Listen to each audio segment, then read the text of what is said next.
Hello everyone, जय हिंद, वंदे मातरम।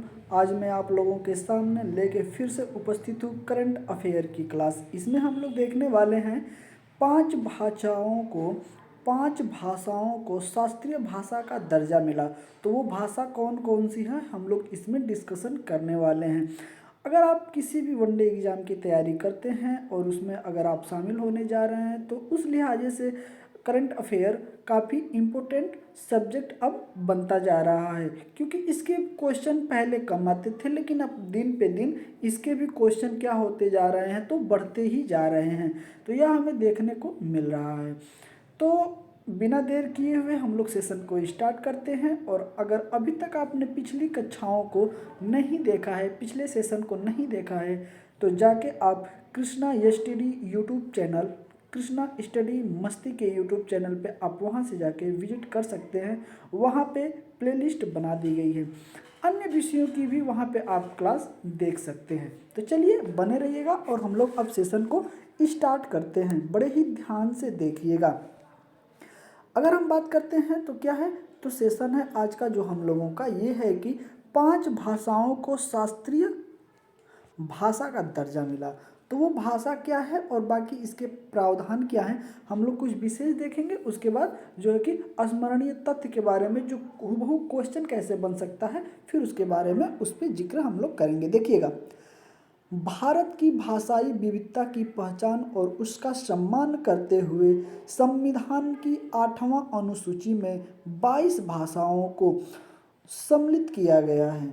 तो कितनी भाषाओं को शामिल किया गया है, तो आप देखेंगे 22 भाषा को। किस अनुसूची में, तो 8वीं अनुसूची में। ओके, आइए आगे देखिएगा। इस प्रकार कतिपय जो है कि भारतीय भाषाओं की प्राचीन साहित्य परंपरा और संरक्षण और संवर्धन करने हेतु केंद्र सरकार द्वारा उन्हें शास्त्रीय भाषा, जिसे हम बोलते हैं क्लासिकल लैंग्वेज, क्या बोलते हैं, क्लासिकल लैंग्वेज का दर्जा प्रदान किया जाता रहा है। ओके, आगे चलते हैं, बड़े ही ध्यान से देखिएगा।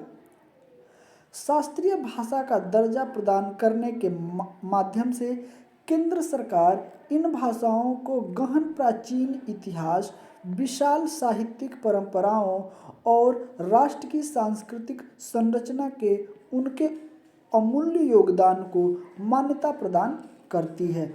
तो ये सारी चीज़ें थी जो कि एक ही पॉइंट के तौर पे था। अब लोग अगर हम बात करें तो अब लोग हम जिक्र करेंगे आप लोगों के साथ, जो कि स्मरणीय तथ्य के बारे में भी हम लोग अब देखेंगे। तो चलिए आइए देखते हैं स्मरणीय तथ्य के बारे में, और इसमें क्या सारी चीज़ें हैं उसके बारे में भी हम चर्चा करने वाले हैं। तो देखिएगा क्या है, 3 अक्टूबर, ओके माफ़ करिएगा, 3 अक्टूबर 2024 को प्रधानमंत्री नरेंद्र मोदी की अध्यक्षता में केंद्रीय मंत्रिमंडल ने 5 भाषाओं को शास्त्रीय भाषा का दर्जा प्रदान करने की मंजूरी दी।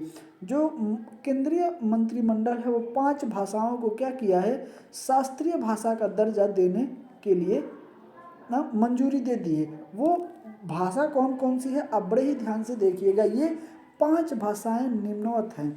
तो कौन कौन सी है, पहले नंबर की अगर हम बात करते हैं तो है हमारा मराठी, दूसरे नंबर की अगर हम बात करते हैं तो पाली, तीसरा नंबर है प्राकृतिक, और चौथा नंबर है असमिया, और 5वां नंबर है बांग्ला।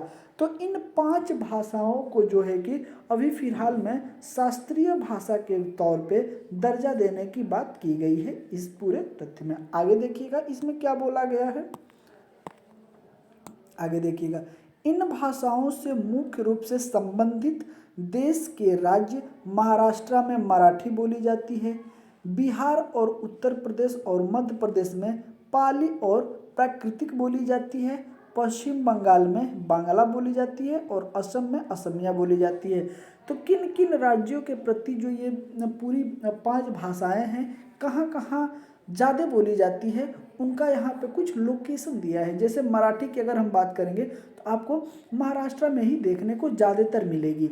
अगर आप पाली और प्राकृतिक की बात करते हैं तो वो बिहार और उत्तर प्रदेश और कुछ थोड़ा सा ही जो क्षेत्र है वो हम लोगों का आ जाएगा मध्य प्रदेश वाला क्षेत्र, यहाँ पे बोली जाती है पाली और प्राकृतिक। अगर बांग्ला की बात करते हैं तो पश्चिम बंगाल में बोली जाती है, ओके। और असम की अगर हम बात करते हैं तो असमिया बोली जाती है। तो इन क्षेत्रों की ही बोली ये 5 है जिसको कि हम अगर बात करें तो मान्यता देने की आप बात की गई है, क्या क्लासिकल लैंग्वेज बनाने की बात की गई है। अब आप हमें कमेंट करके बताएंगे कि अभी वर्तमान में भारत में कितनी क्लासिकल लैंग्वेज हैं और कितने क्लासिकल डांस हैं, आप ये हमें कमेंट करके बताएंगे, ओके। आगे चलते हैं। मराठी भाषा, मराठी एक भारतीय आर्य इंडो आर्यन भाषा है जो व्यापक रूप से महाराष्ट्र राज्य में बोली जाती है। तो यह कैसी है, तो भारतीय आर्यन भाषा है, ओके। इंडो आर्यन भाषा जिसको हम लोग बोलते हैं तो उसी से ये निकली हुई बोली है, उसी का एक परिवर्तित रूप है जिसे हम मराठी बोलते हैं। आगे देखते हैं, आगे देखिएगा। इन भाषा का इतिहास 2500 वर्षों से भी ज़्यादा पुराना है। अगर हम बात करते हैं तो 2500 साल मतलब 2500 वर्षों से भी ज़्यादा पुरानी ये जो भाषाएं हैं बोली जाती हैं। इन भाषा की उत्पत्ति प्राचीन महारठी, महाहट्ठी, महाराष्ट्री, प्राकृतिक और अपभ्रंश मराठी जैसी भाषाओं से हुई है। तो आप यहाँ पे देखने को मिलेगा कि मराठी जो बोली है वो कैसे कैसे आई है। अगर प्राचीन की बात करें तो महारठी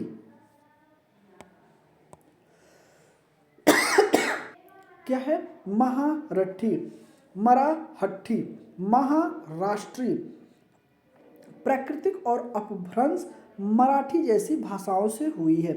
आगे देखिएगा, मराठी भाषा का पहला ज्ञात शिलालेख अगर हम बात करते हैं तो वो लगभग की अगर हम बात करते हैं तो 2200 वर्ष क्या है, पुराना है, जो नाड़े घाटा शिलालेख में स्थित पाया जाता है। तो मतलब उसी में दर्शाया गया है, क्या है, नाड़े घाटा शिलालेख।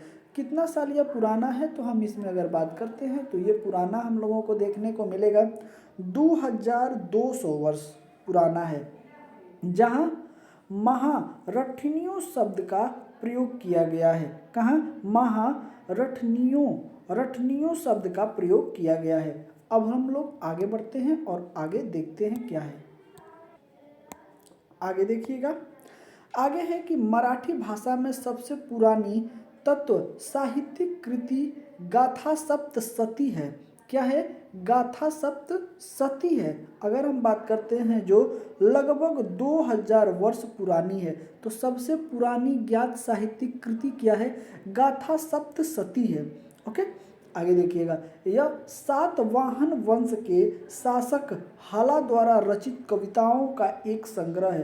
तो यह जो कविता है किनके द्वारा लिखा गया है, तो वो हैं सातवाहक वंश के जो हैं कि हाला के द्वारा, जो हाला शासक थे उनके द्वारा यह कविताओं का संग्रह है जो देखने को हमें मिलता है। आगे देखिएगा, ऐसा माना जाता है कि पहली शताब्दी ईसा पूर्व में संकलित किया गया है। यह कब की है, तो पहली शताब्दी में इसको क्या किया गया था, संकलित किया गया था। आगे देखते हैं, आगे है कि मराठी की साहित्यिक विरासत में संत ज्ञानेश्वर, राम नामदेव और तुकाराम सहित कई अन्य संतों की रचनाएं भी शामिल हैं। तो इनमें कौन कौन से आपको यहाँ पे संत देखने को मिलते हैं, तो आते हैं पहले नंबर पे ज्ञानेश्वर, नामदेव और आते हैं तुकाराम। तो ये कई संत हैं जो इनकी भी रचनाएं क्या है, मराठी में शामिल हैं।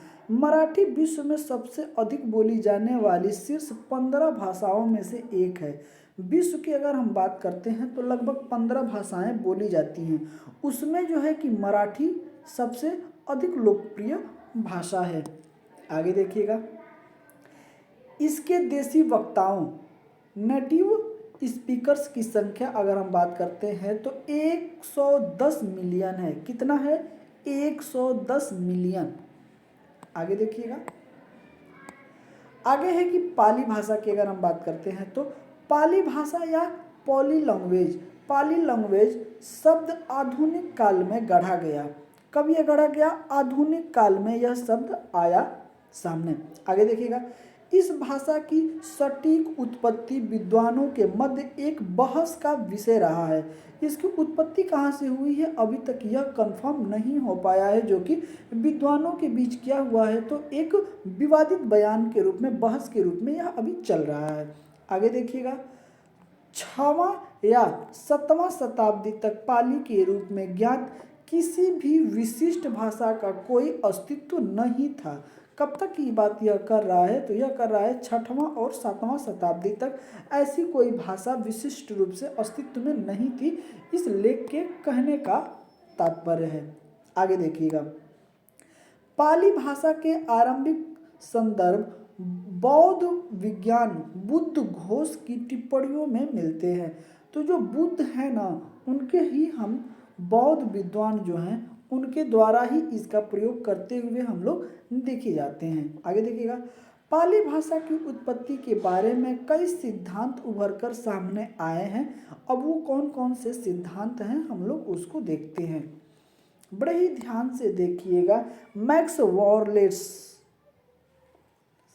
ओके, मैक्स वॉलेसर, ये क्या है तो जर्मन इंडोलॉजिस्ट हैं। ओके, इनके अनुसार क्या बोला गया है कि पाली शब्द पाटल या पदाली से लिया गया है, जो इसका संबंध पाटलिपुत्र भाषा से दर्शाता है। तो यह कहाँ से दर्शाता है तो पाटलिपुत्र, अगर हम बात करते हैं तो ये कौन है? जर्मन इंडोलॉजिस्ट है।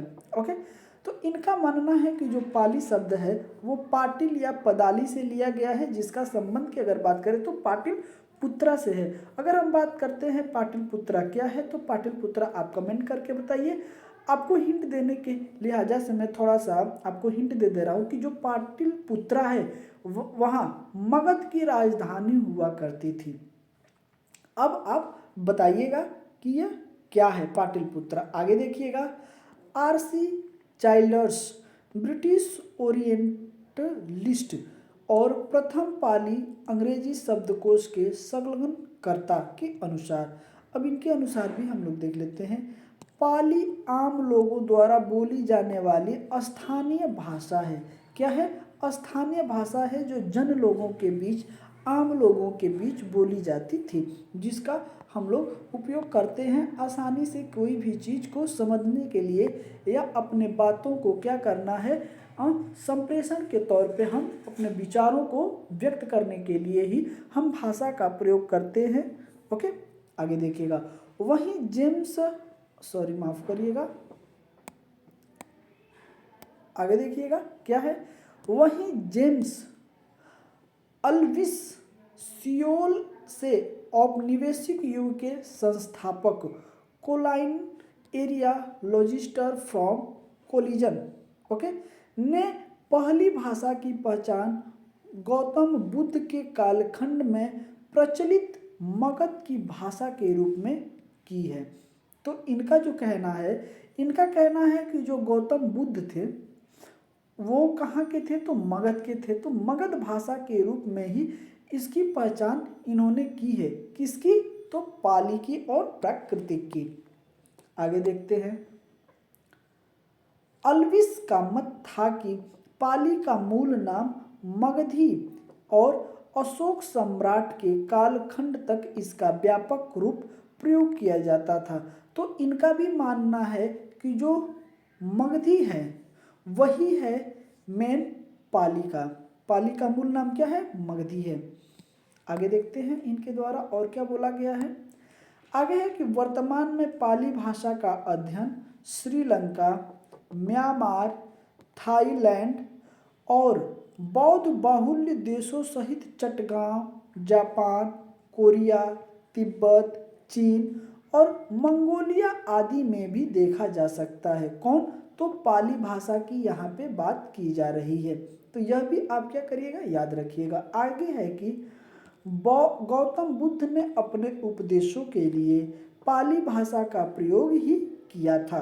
तो गौतम जो बुद्ध थे ये भी अपने उपदेश के लिए पाली भाषा का ही प्रयोग इन्होंने भी किया था, जो आसानी से लोगों के पास पहुंच सके, जिसको लोग समझ सके। ओके, आगे देखिएगा, यह भाषा उनकी शिक्षाओं के प्रसार का मौलिक अध्ययन बन गई थी। कौन? पाली भाषा। आगे है, बौद्ध धर्म के प्रामाणिक साहित्य का पूरा ग्रंथ संग्रह जो है वो पाली भाषा में ही रचा गया है। इसमें सबसे प्रमुख है त्रिपिटक। त्रिपिटक जो आता है बौद्ध ग्रंथ से संबंधित है, बौद्धों का यह ग्रंथ माना जाता है त्रिपिटक। अब इसमें त्रिपिटक में 3 मुख्य पिटक आते हैं, उसकी बारे में भी हम लोग चर्चा करेंगे आगे।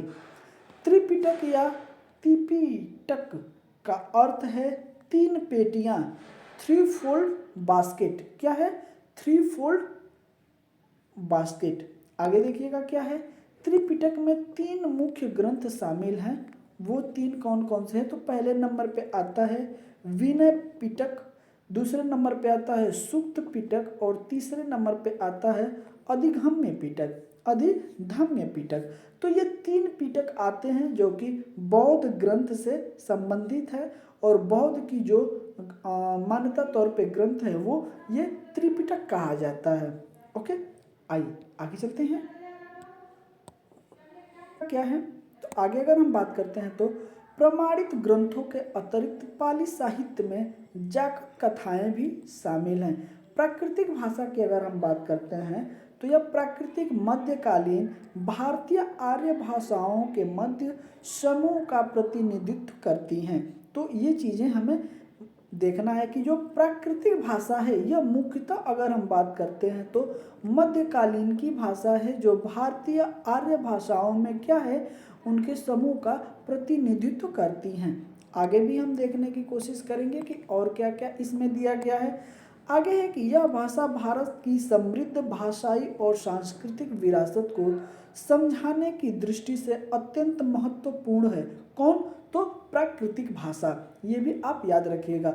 आदि शंकराचार्य की एक उक्ति है, जो शंकराचार्य जी थे उनकी एक युक्ति है, वाच प्राकृतिक संस्कृते तय श्रुति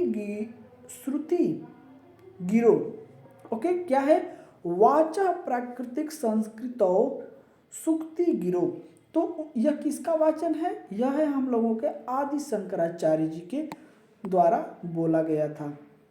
आगे देखिएगा, इस उक्ति का अर्थ है कि प्राकृतिक और सांस्कृतिक दोनों भाषाएं भारतीय विद्या की सही समवाहिकाएं हैं। क्या है? समवाहिकाएं हैं। कौन कौन? प्राकृतिक भाषा और संस्कृत भाषा, यह दोनों आपस में इतना घुल मिल के संग्रह की हैं कि यह दोनों ही भारतीय विद्या की क्या हैं? समवाहिकाएं हैं। तो ये भी आप क्या करेंगे? याद रखेंगे इसके जरिए भी। आगे दिया गया है कि आचार्य पाणिनि, ओके, चंड, वररुचि, सामंत भद्र आदि अनेक प्रख्यात भाषाविद मुनियों ने प्रकृति के व्यवहार ही ग्रंथ लिखे हैं, प्रकृति के व्याकरण ग्रंथ लिखे हैं। तो कौन कौन से हैं? आचार्य पाणिनि, चंड हैं, वररुचि हैं, सामंत भद्र हैं। ये इतने हैं जो कि प्राकृतिक व्याकरण के बारे में इन्होंने लिखा है। इन विद्वानों की कृतियाँ प्राकृतिक भाषा की गहरी समझ और इसके व्याकरणीय नियमों जो कि ग्रामेंटल रूल्स का मूलभूत आधार प्रदान करती हैं। ग्रामर्स का जो है कि ग्रामेंटल्स की अगर हम बात करें तो रूल प्रदान करती हैं, जो कि ये विधियां हैं। आगे देखिएगा, भगवान महावीर और महात्मा बुद्ध जैसे महापुरुषों ने अपने उपदेश इसी भाषा में प्रदान किए हैं। ओके, अगर हम बुद्ध की भाषा माने तो क्या है? पाली है। क्या है? पाली है। किनकी? बुद्ध की। अगर वहीं हम भाषा मानते हैं किनकी? महावीर की, तो इनकी क्या है? तो इनकी प्राकृतिक है। इनकी क्या है? प्राकृतिक है। ओके, प्राकृतिक भाषा के कौन अपने उपदेश दिए हैं? तो महावीर। और पाली भाषा में अगर देखा जाए तो महात्मा बुद्ध। तो ये चीज़ें भी हमें याद रखनी है। आगे देखिएगा, संपूर्ण आग्रह साहित्य इसी भाषा में निबद्ध है। ओके, तो क्या है? साहित्य भाषा में ही आगम साहित्य में ही क्या है, निबद्ध है। देखिएगा, विविध भारतीय आंचलिक एवं क्षेत्रीय भाषाओं के साथ साथ राष्ट्रीय भाषा हिंदी तथा प्राकृतिक अपभ्रंश की परंपराओं में विकसित हुई है। तो क्षेत्रीय भाषा के साथ क्या है, तो राज्य भाषा की अगर हम बात करते हैं तो वो राष्ट्रभाषा की बात करते हैं तो हिंदी है, लेकिन यह भी कहाँ है, तो प्राकृतिक भाषा जो अपभ्रंश है उसी से विकसित हुई है। आगे दिया है प्राक मौर्युगीन, मौर्य युगीन मतलब प्री मौर्यन पीरियड। अब हम लोग इनके समय में भी देख लेते हैं क्या है, तो अभिलेख, सिक्के, सम्राट अशोक के अभिलेख, सम्राट खारवेल के अभिलेख, इन सभी की भाषा जो है वो क्या है, तो प्राकृतिक भाषा में ही इनका भी शिलालेख हमें देखने को मिलता है। तो ये भी आप याद रखिएगा। आगे देखते हैं क्या है, आचार्य भरत मुनि ने अपने ग्रंथ नाटक शास्त्र में स्पष्ट शब्दों में प्राकृतिक को भारतीय जनमानस की भाषा के रूप में मान्यता दी है। जो भरत मुनि हम लोगों के थे, ओके, इनका जो ग्रंथ है वो क्या है, तो नाट्य शास्त्र है। ओके, इनमें भी इन्होंने स्पष्ट रूप से जो है कि प्राकृतिक भाषा को ही भारतीय जनमानस की भाषा के रूप में मान्यता प्रदान की है, मतलब इन्होंने भी उसे स्वीकार किया है। अगर हम बात करते हैं महाकविराज वाजपतिराज के अनुसार, तो ये भी देखिएगा क्या बोलते हैं कि भारतवर्ष की समस्त भाषाओं का मूल स्रोत प्राकृतिक भाषा ही है, प्राकृतिक भाषा को ही यह मानते हैं। आगे देखिएगा, भारत के प्रथम राष्ट्रपति डॉक्टर राजेंद्र प्रसाद ने भगवान महावीर की जन्मभूमि वैशाली के विषय में लिखे गए विश्वविख्यात ग्रंथ वैशाली अभिनंदन ग्रंथ, तो क्या है, वैशाली अभिनंदन ग्रंथ में प्राकृतिक भाषा के महत्व को स्वीकार किया है। बड़े ही ध्यान से इस पॉइंट को आप देखिएगा। राजेंद्र प्रसाद, डॉक्टर राजेंद्र प्रसाद जो भारत के प्रथम राष्ट्रपति चुने गए थे, भगवान महावीर की जन्मभूमि जो है वैशाली में मानी जाती है, उनके विषय में लिखे हुए विश्वविख्यात एक ग्रंथ है जिसका नाम है वैशाली अभिनंदन ग्रंथ। उसमें भी प्राकृतिक भाषा के महत्व को ही स्वीकार किया गया है।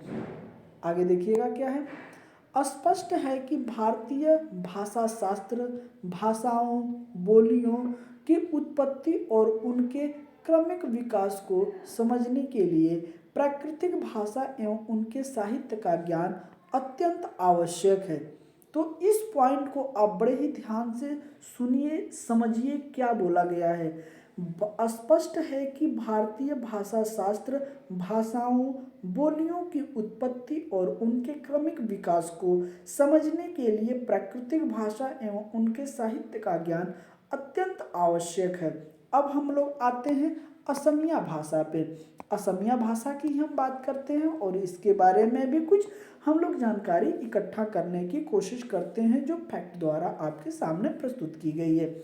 देखिएगा, असम की अधिकाधिक भाषा जो है कि असमिया की उत्पत्ति की अगर हम बात करें तो यह संस्कृत से हुई है। असमिया भाषा की उत्पत्ति कहाँ से हुई है, तो यह संस्कृत से हुई है और यह ज़्यादातर कहाँ बोली जाती है, तो असम में बोली जाती है, ऐसा माना जाता है। ऐसा माना जाता है कि असमिया भाषा का विकास 7वीं शताब्दी में हुआ था। कब हुआ था, 7वीं शताब्दी में माना जाता है, लेकिन ऐसा कोई प्रत्यक्ष रूप से उपलब्ध नहीं है, ऐसा कोई आधार।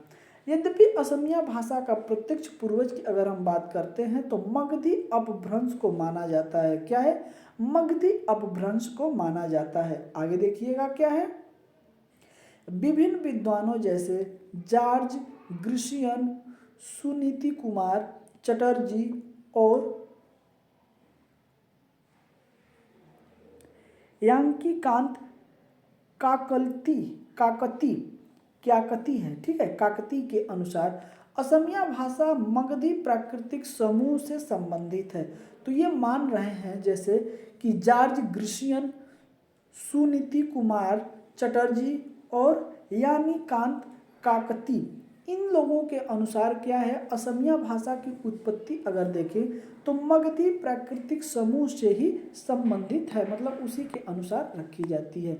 आगे देखिएगा, इनके विपरीत कुछ अन्य विद्वान जैसे बेनी माधो बरुआ और डिम्बेश्वर नियोग का मानना है कि असम की जड़ें कामरूपी प्राकृतिक में हैं। क्या है, कामरूपी प्राकृतिक में है। आगे देखिएगा क्या है, बड़े ध्यान से देखिएगा, असमिया भाषा का सबसे प्रारंभिक लिखित उल्लेख कथा गुरु रचित, क्या है, कथा गुरु चरित्र नामक ग्रंथ से प्राप्त होता है। असमिया भाषा का सबसे प्राचीनतम जो लेख है, जो लिखित है, वो क्या है, कथा गुरु चरित्र जो है कि ग्रंथ से मिलता है। अंग्रेजी भाषा में उपयुक्त अगर हम बात करें तो असम शब्द की उत्पत्ति एसोम से हुई है, जो ब्रह्मपुत्र घाटी को संदर्भित करता है, एक्सोम। ओके, आगे भी हम चलते हैं और आगे डिटेल में बात करते हैं। चलिए आगे देखिएगा, असम शब्द से ही असमीज शब्द विकसित हुआ है, जो उस क्षेत्र में बोली जाने वाली भाषा को संदर्भित करता है। असमिया भाषा उड़िया और बांग्ला के साथ समान भाषाई धरोहर कॉमन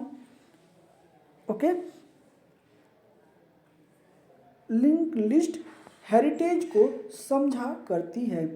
इनकी इन तीनों ही उद्भव एक ही मूल बोली मगधी अपभ्रंश से हुई है।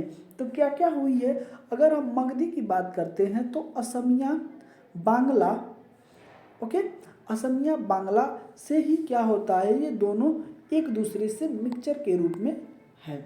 आगे देखिएगा, वर्ष 1959 से 60 के भाषाई विद्रोह लैंग्वेज रिवोल्ट ने असमिया को असम की आधिकारिक भाषा घोषित किए जाने का मार्ग प्रशस्त किया। जब भाषाई तौर पे भारत में भाषाई तौर पे राज्यों का बंटवारा हो रहा था, तो असम जो स्टेट है उसने भी अपनी भाषा के रूप में असमिया को ही क्या किया, घोषित किया राज्य भाषा। आगे देखिएगा, वर्ष 1955 में साहित्य अकादमिक पुरस्कार से सम्मानित होने वाला पहला असमिया ग्रंथ बनफूल जो है कि काव्य संग्रह था। यह कब हुआ था, तो 1955 के साहित्य अकादमी पुरस्कार से सम्मानित हुआ था उस समय। इसके रचयिता कौन थे, तो इसके रचयिता राइटर थे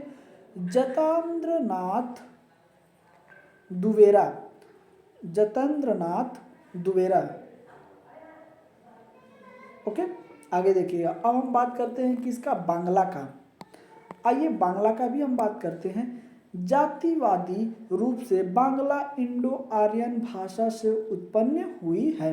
बांग्ला असमिया और उड़िया के साथ साथ मगधी, मैथिली और भोजपुरी दक्षिण पूर्वी क्षेत्र में एक भाषाई समूह के रूप में लॉजिस्टिक ग्रुप का निर्माण करती है। आगे देखिएगा, 19वीं सदी में बांग्ला साहित्य के लिए स्वर्णिम युग की शुरुआत हुई, जिसमें राजा राम मोहन राय और ईश्वर चंद्र विद्यासागर जैसे प्रभावशाली व्यक्तियों ने महत्वपूर्ण योगदान दिया। कब, 19वीं सदी में। आगे भी बोला गया है, देखिएगा आगे की अगर हम बात करते हैं तो बंकिम चंद्र चट्टोपाध्याय ने बांग्ला कथा साहित्य की नींव रखी, जबकि रविंद्रनाथ टैगोर, माइकल मधुसूदन दत्त, सुकांत भट्टाचार्य और काजी नजरुल इस्लाम जैसे कवियों ने साहित्यिक ग्रंथ में महत्वपूर्ण योगदान दिए। आइए अब 11 जो है इनके बारे भाषाओं में कुछ हम विशेष तरीके से देखते हैं। देखिएगा, आगे अगर हम बात करते हैं तो 11 शास्त्रीय भाषाएं। अब देखिएगा, 3 अक्टूबर 2024 को केंद्रीय मंत्रिमंडल ने 5 भाषाओं को शास्त्रीय भाषा का दर्जा देने के प्रस्ताव को मंजूरी प्रदान कर दी। इससे पूर्व अगर हम बात करते हैं तो 6 भारतीय भाषाएं जो कि संस्कृत, तमिल, तेलुगु, कन्नड़, मलयालम, उड़िया, याद रखिएगा संस्कृत, तमिल, तेलुगु, कन्नड़, मलयालम और उड़िया को ही शास्त्रीय भाषा का दर्जा मिला था। कौन कौन सी भाषा हैं? 6 भाषाएं थी, संस्कृत, तमिल, तेलुगु, कन्नड़, मलयालम, उड़िया, यह भाषा को ही दर्जा मिला था। लेकिन अब अगर हम बात करते हैं तो इस प्रकार देश में अब शास्त्रीय भाषाओं की संख्या टोटल 11 हो गई है। कितना हो गई है? 11 हो गई है। बड़े ध्यान से देखिएगा कि क्या है, इनको कब कब मान्यता मिला है। अगर हम बात करते हैं तमिल की, तो तमिल का दर्जा मिला था 12 अक्टूबर 2004 को। संस्कृत की अगर हम बात करते हैं तो संस्कृत मिला था 25 नवंबर 2005 को। तेलुगु की अगर हम बात करते हैं तो 31 अक्टूबर 2008 को। फिर हम कन्नड़ की अगर बात करते हैं तो 31 अक्टूबर 2008 को। आगे भी देखिएगा कि आगे कब कब इनको मिला है, देखिए बड़े ही ध्यान से देखिएगा। उसके बाद है मलयालम 8 अगस्त 2013 को। उसके बाद है उड़िया 1 मार्च 2014 को। तो ये टोटल 6 भाषाएं थी जिनको इसके पहले जो है कि शास्त्रीय भाषा के तौर पे दर्जा मिल चुका था। अब ये 5 भाषाएं हैं जो कि अभी फिलहाल में इनको दर्जा दिया गया है। तो मराठी है जो 3 अक्टूबर 2024 को दिया गया है इसको शास्त्रीय भाषा के तौर पे दर्जा। पाली भाषा को मिला है 3 अक्टूबर 2024 को। प्राकृतिक भाषा को मिला है 3 अक्टूबर 2024 को। उसके बाद असमिया है 3 अक्टूबर 2024 को। बांग्ला है 3 अक्टूबर 2024 को। तो ये सारी भाषाएं आपको देखने को मिलेंगी कि इनको कब कब जो है कि दर्जा मिला है। आगे हम देखते हैं, आगे देखिएगा हम बात करते हैं शास्त्रीय भाषा का दर्जा निर्धारित मापदंड जो होता है उसके बारे में भी हम विचार करते हैं कि यह ऐसा कौन सा मानक होता है जिसके अनुसार ही शास्त्रीय भाषा का दर्जा किसी भी भाषा को दिया जाता है। तो वो मानक कौन कौन से हैं उसको देखिएगा बड़े ध्यान से। वर्ष 2004 में भारत सरकार ने पहली बार भाषाओं की एक नई श्रेणी का निर्धारण किया जिसे शास्त्रीय भाषा के रूप में जाना गया। तो इसका कब अगर हम माने किया गया था तो वर्ष 2004 में ऐसा प्रावधान लाया गया था। कब? 2004 में। आगे देखिएगा, वर्ष 2024 में साहित्यिक अकादमी के अधीन भाषा विशेषज्ञ समिति होती है की सिफारिश के आधार पर शास्त्रीय भाषा का दर्जा प्रदान किए जाने के मानदंड में संशोधन किया गया। अब इसके बाद कुछ संशोधन किया गया तो उसमें भी हम देखेंगे कि किसका बात किया गया है। आगे देखिएगा, संशोधित मानदंड जो है कि निम्नवत है। तो इसमें क्या क्या है और क्या क्या संशोधन हुए हैं वो भी आप देखिएगा। अगर हम नंबर फर्स्ट की बात करते हैं तो संबंधित भाषा के आरंभिक पाठों की उच्च पुरानता, मतलब कि क्या होना चाहिए? पुरानता होनी चाहिए। मतलब यह कितना वर्ष होना चाहिए? 1500 से 2000 वर्ष अवधि तक दर्ज इतिहास होना चाहिए। इसके इतिहास इतने पुराने दर्ज होने चाहिए, ये पहला मापदंड था। आगे देखिएगा सेकंड में क्या बोला गया है। सेकंड की अगर हम बात करते हैं तो बोला गया है कि प्राचीन साहित्य पाठों का ऐसा संचित निकाय जिसे इसे बोलने वाली पीढ़ी दर पीढ़ी द्वारा मूल्यवान विरासत माना जाता हो। तो ये भी एक तरीके से उसमें प्रावधान किया गया था। आगे देखिएगा क्या है।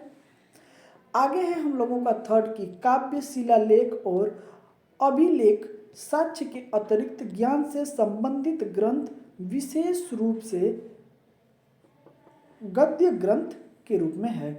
अगर हम चौथे की बात करते हैं तो शास्त्रीय भाषाएं और साहित्यिक अपने वर्तमान स्वरूप से भिन्न हो सकते हैं या अपनी शाखाओं के बाद के रूप में अलग हो सकते हैं।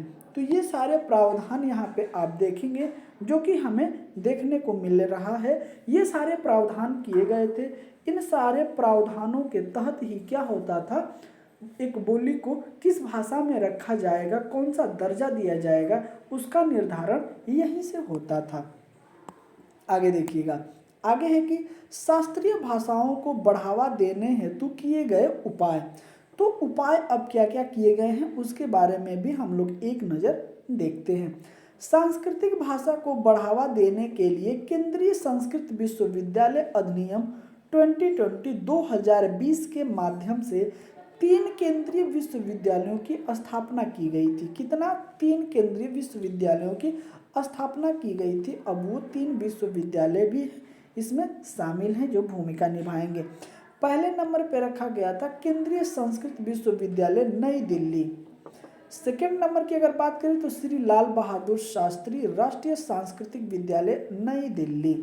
उसके बाद है थर्ड की अगर हम बात करते हैं तो राष्ट्रीय सांस्कृतिक विश्वविद्यालय तिरुपति।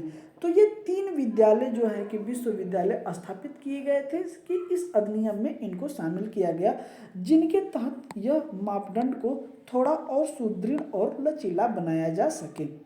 आगे देखिएगा क्या है कि तमिल भाषा के विकास एवं संवर्धन हेतु चेन्नई में केंद्रीय शास्त्रीय तमिल संस्थान की स्थापना की गई थी।